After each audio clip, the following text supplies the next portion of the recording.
Inalmahan ng ilang senador at legal experts ang naging pahayag ni Senator Robin Padilla hinggil sa usapin ng force majeure na kanyang iniuugnay sa kasulukuyang sigalot sa Middle East. Si Daniel Manalastas para sa 13 sa tanghali.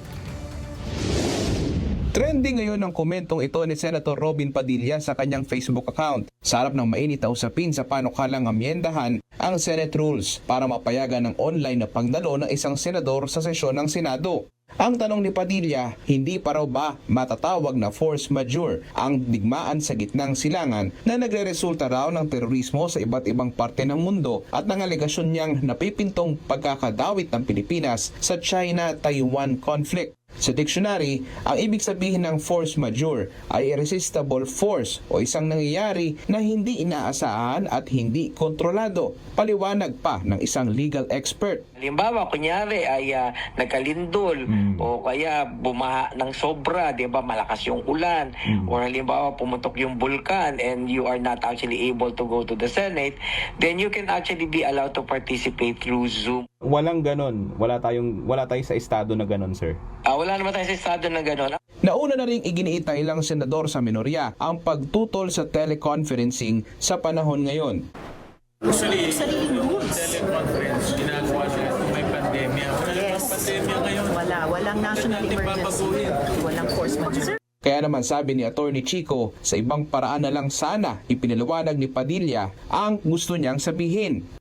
Ang problema naman kasi kay Senator Robin, pwede naman niya sabihin my bad, nagkamali ako. Hindi ba? Dinidiitan niya pa, nagpapaliwanag pa siya. Yun lang naman ang ibig sabihin sa Senate rules. It is an event that prevents you from actually attending.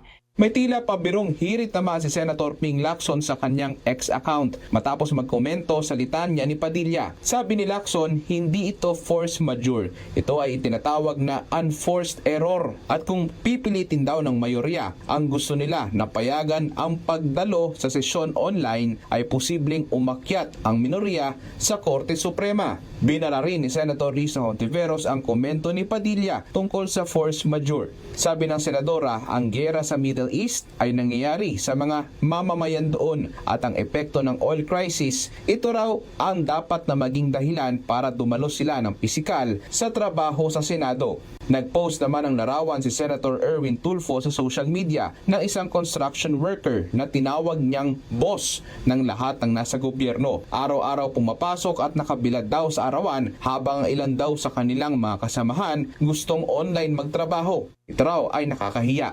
Para sa totoong balita sa Bagong Pilipinas, Daniel Manalastas ng IBC News para sa 13 sa tanghali ng Congress TV.